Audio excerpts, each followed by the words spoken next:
Alright, ladies and gentlemen, Grandfather's Chosen is back on the menu, and today, my friends, we're here with Nurgle versus Tzeentch in Domination mode. It's going to be Galleon's Cove, the Exalted Great Unclean One, versus the Herald of Tzeentch, which I don't think you guys have seen too much of yet, but the Herald of Tzeentch is actually a really good sniper character.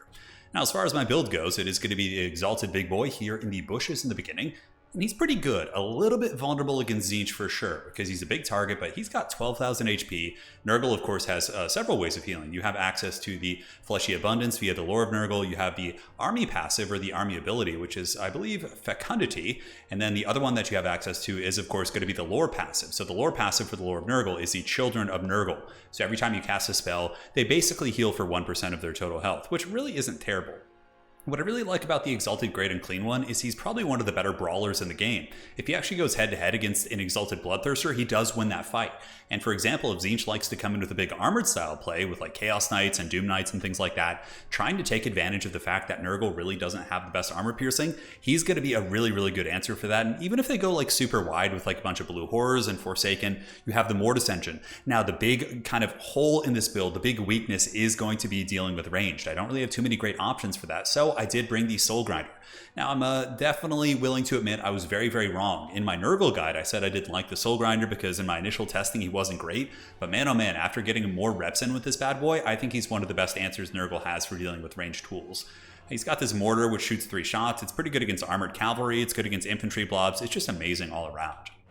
Now, the rest of the build is going to be double Cultists of Nurgle, just to try and target objectives. We have a couple Nurglings, and that is going to be it. So now for my opponent's build here, it's going to be double Doom Knights up in the sky. Very strong against Nurgle, for sure, because they can really control the battlefield.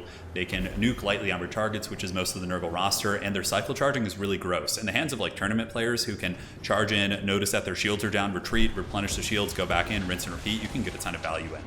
Now, the little Herald of Tzeentch here is super annoying. Basically, he has a ranged attack which does fire damage, so that mitigates your healing. It slows the rate at which you heal. On top of that, he's got the sniping spells, and he's just super irritating. So my opponent here only brought the Blue Fire of Tzeentch, and he's just going to be trying to snipe my Great Unclean One. Now, over here, we do have the Soul Grinder shooting up into the Doom Knights. And for the rest of the Tzeentchian army, it is going to be Blue Horrors backed up by Pink Horrors. A very strong combo.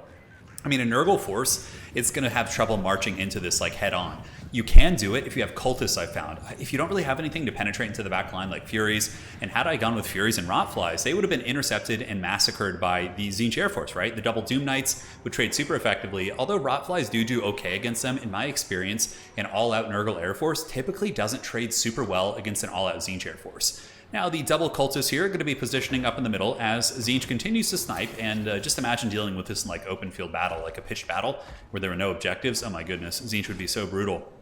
So the Herald of Tzeentch shooting here, the 2 Doom Knights surrounding my poor, adorable little Nurglings who are cheering with excitement, getting ready to do Grandfather's work and spread the Great Plague to the Changer of Ways. Nonetheless, the Great Unclean One, he's just kind of like sitting there, scratching his butt, you know, not having a great time being blasted, but we don't have too many options with that. We kind of just have to take it like a champ here. Now, Soul Grinder could be shooting across at the Doom Knights, but the problem is, even though I've made contact with him, and let's look at the damage value done, you can see, yeah, we do hit him a couple times here, but really it's not that much because we did like 100 HP damage. We got through the barrier, which was like 800 HP, but now we can just run away and heal, and this is what makes Tzeentch so freakishly strong. So Fleshy Abundance is coming in. This is my healing ability, but unfortunately I am on fire from the attacks from the Herald, so my healing is going to be quite a bit slower. Overall, I think it does add up to less healing. I'm not really sure. I'll have to take a look at that mechanic, but more and more sniping coming in as I think there's going to be a blue flame, and the Doom Knights sitting with the surround shooting into the Exalted Great Unclean One, but you know, we've almost gotten about 60% of his ammunition gone, and the Exalted Great Unclean One still has a lot of HP. I have Fecundity, I have a ton of Winds of Magic, it's going to be a-okay. So Tzeentch really just not wanting to take the fight until they can wear down the Great Unclean One. As far as the side objectives go, Tzeentch is going to be sending some Blue Horrors to go grab this from my Nurglings, which I don't really know who wins in a straight up fight. The Nurglings might be able to do it. I suppose it depends on how much firepower is coming in, but the Doom Knights of Tzeentch are going to massacre my Nurglings on the flank, and that's going to be very tough. Now, look at this. My cultists moved in and got blasted into the Shadow Realm by the Pink Horrors, but before they go, the gates of Nurgle open, and the foul minions of the Plague God will emerge, and hopefully get into those Pink Horrors in the back line and really target them. You know, Plague Bears are really vulnerable to firepower, and they're slow, but if you could just summon them where you need them, obviously you don't really suffer the penalty of them being slow. So now we do have the spawn of Tzeentch moving in, and we do have a big blob fight. The Mortis Engine effect is going to be helping quite a bit. Forsaken pushing in on the flank as well, but getting rear charged by the Doom Knights while they're getting blasted as well. Now, in a head of fight, the Forsaken of Nurgle do beat the Forsaken of Tzeentch. Granted, the Tzeentch ones can run away and heal, whereas the Nurgle ones cannot, but in most pitch fights, the Nurgle ones do trade pretty favorably. I think they're one of the better units in the matchup. So another unit of Forsaken is going to be piling in, just trying to just keep grinding and pushing through the Tzeentch force. The Plague Bearers in the back line have almost gotten through the shields of these Pink Horrors, but unfortunately the Exalted Great Chungus here is taking quite a bit of damage, but the Mortis Engine is hitting all these nearby targets, if I'm not mistaken. Yeah, it's hitting the Pink Horrors here. The spawn of Tzeentch getting worn down by the Nurglings as well as the Cultists, but that's a lot of firepower, a lot of Lord Sniping going in, but that is one of the cool things about Nurgle, and this is something I even said in my Nurgle guide, which was actually correct, unlike my assessment of the Soul Grinders, is that the Exalted Great Unclean One and Nurgle in general is very tough to snipe. So another Fleshy Abundance coming in. Nurgle getting pounded pretty good here, and the objective does not belong to either of us, I don't think. No, it looks like Tzeentch did take it initially, and I'm kind of fighting off the objective. Also, Plague Bearers, or Summon units, I should say, these Plague Bearers are not able to capture objectives. So, for example, if you're playing Vampire Counts or Skaven, summoning in on objectives isn't going to allow you to capture that. Now, in the back, some Forsaken of Tzeentch have moved in, and I would say the initial fighting went very well. We broke the Tzeentch front line pretty effectively, and the Pink Horrors are more or less on the run. The Soul Grinder here finishing off the last of the spawn of Tzeentch with a big overhand of Mike Tyson. Oh, that was like a left overhand right there with the big claw. Man, these things feel so 40k to me. I mean, look at the mechanics of that. Yeah, that's like straight up. Aren't they called Decimators or something in 40k? Or what are they called? Man, everyone makes fun of how terrible the models are in 40k. But nonetheless, the Great Unclean One going to keep marching in, going after the Forsaken of Tzeentch, trying to get that Mortis Engine going. And you can see with Fecundity, we're once again healing up. So we have taken so much damage on this Great Unclean One, but he just will not die. He is just refusing. Now on the flanks, pretty timid stuff. Basically just one Nurgling. I mean, it's more or less like a Warhammer 2 land battle, just with a little bit of terrain. Because we're both just engaging all of our forces in the middle and just fighting for dominance. I have like a Nurgling here, he's got like a blue horror there, but really, I've kind of started to find that a lot of the games in domination mode start to feel like Warhammer 2 land battles, like for most of the game, and then the objectives come into play a little bit later, which I think was the intent of the game mode. Anticity and I have been doing a lot of experimenting and kind of like trying to outvalue each other instead of actually playing the objectives early. And I find that that strategy is really, really strong. You'll notice we're both pouring in our resources to win the middle. We're not necessarily trying to triple cap each other. Like, I could be sending Toads and other units over here to take this, right?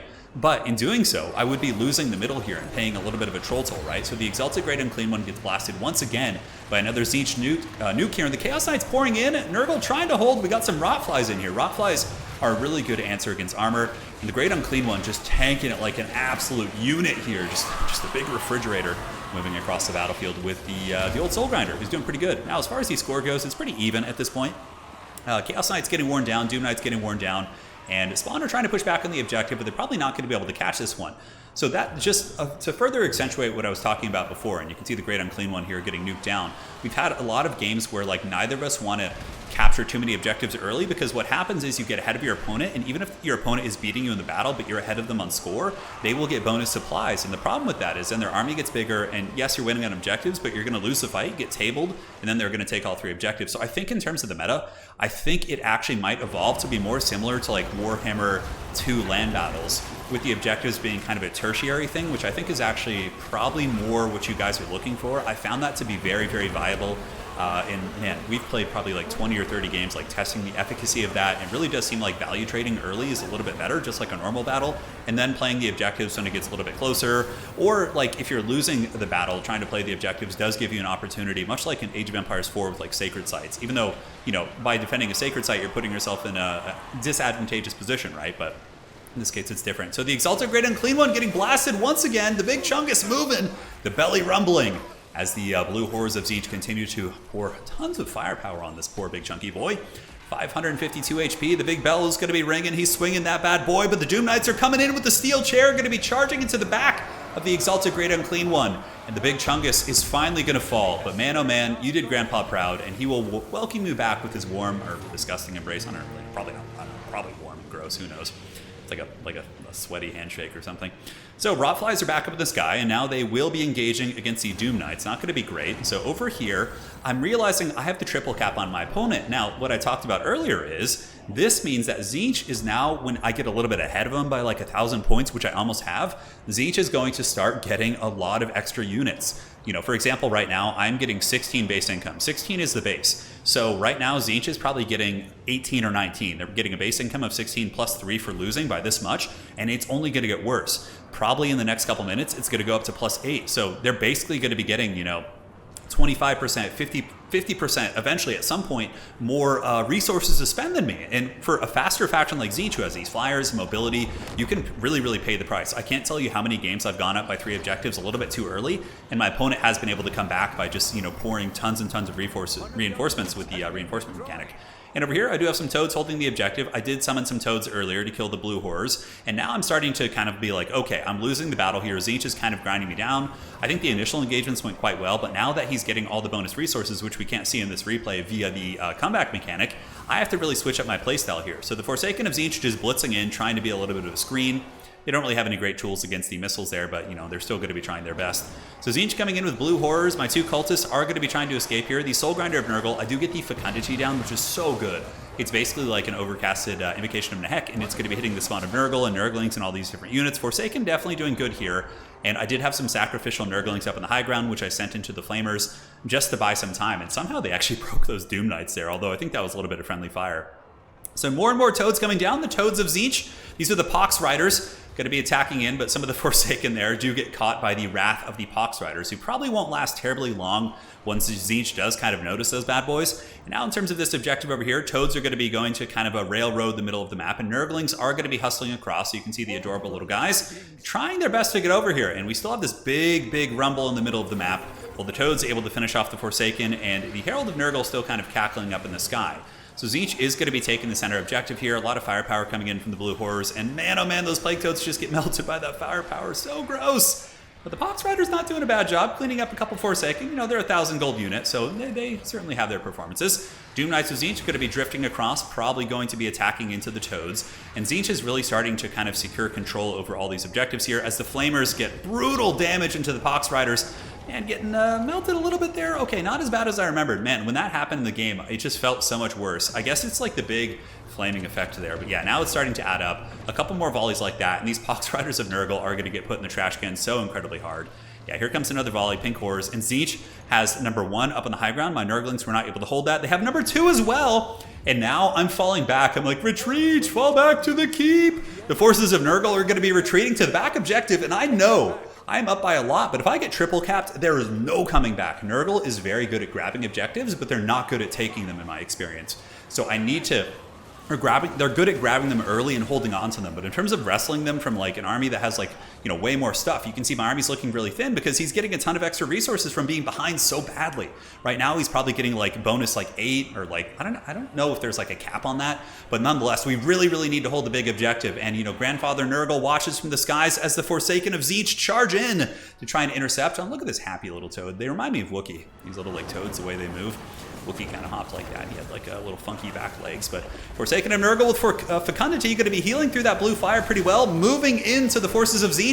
And man, oh man, guys, I need about 400 more points, but I'm only getting 5 points a second. My opponent's getting 10. So it's going to be super tight here as the Chaos Furies get grinded down by the Soul Grinder, who's been an absolute beast this entire game. And he still has ammo too, which is huge. I also have the Cultist. I don't have any more summons left, which is unfortunate, but the Cultists do have armor sundering, so as they sunder the armor of Doom Knights, my low AP Nurgle units are going to be much more effective here.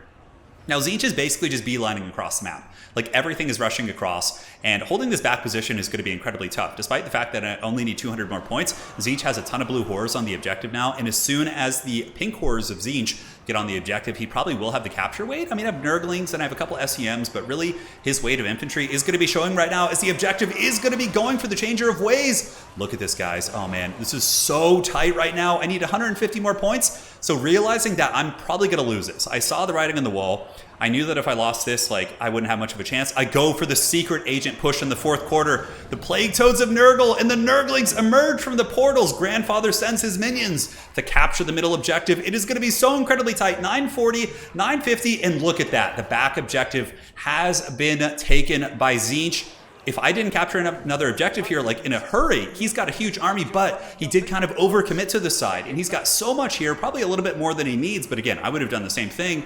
The forces of Nurgle, we only need like 25 more points of the Toads and Forsaken. Everything I can is rushing in, and Tzeentch is trying to intercept me with flyers, but flyers don't have any capture weight. So in this case, we are able to get on the objective. The Toads are going to be holding it, and if Nurgle's good at one thing, it's certainly holding, just with their high HP pools, not necessarily the best melee defense, but they do have like Cloud of Flies, so it's not as bad as it would look. And the Flamers of Tzeentch are like the only thing with any weight here that's capturing. And Tzeentch is scurrying from the other objective, trying to get over here, while the Toads just champ it out. Look at the Plague Toads of Nurgle just leaping like absolute MVPs, although he kind of leapt into his friend there. And now, are we going to recapture it? It's very, very close. Tzeentch is on the way. The Flamers are going to be lowering our model count, which does lower our capture weight. And we're very, very close to getting the objective. A couple seconds. Right now, Tzeentch is cashing up, but they still have the advantage for losing. So the amount of units they can pour out is quite big. Blue Horrors here, Chaos Knights of Tzeentch surging down into the middle, and Nurgle wins by 5 points with the Steel Chair, the Nurgling and Toad capture in the 4th quarter. GG, well played. That was an insane game. Really, really back and forth. I thought I was in trouble, but the Exalted Great Unclean One held like an absolute beast. And yeah, those games, man, they could be really close. And like just the opportunity to kind of jump and back capture, and like how he had to rush for that one objective in that all-out blitz, and he captured it the last second. Just tons of epic moments. And yeah, really, really kind of shows what can be cool here in Domination mode. But I do like this build a lot. I think it's pretty good. It can deal with Tzeentch armor, and if they go wide, you have double summons plus the bombardment. I think this is going to be probably my Nurgle build going forward into Tzeentch. Again, with some slight alterations. I think at times you could cut the Great Unclean One and go for a Herald and just like go for a wider build, but I did like this. It was quite fun. And yeah, my opponent's build was great too. He had the double Doom Knight, he had the little Herald here, all sorts of neat stuff. So well played to Anticity there. All right, my friends, hopefully you enjoyed this Nurgle versus Tzeentch battle. We'll be back with more soon. Kislev is up on the menu, so there's going to be a ton of Kislev coming up soon. Super hyped for that. Once again, thank you for joining. Take care of yourselves, and Grandfather smiles on you all.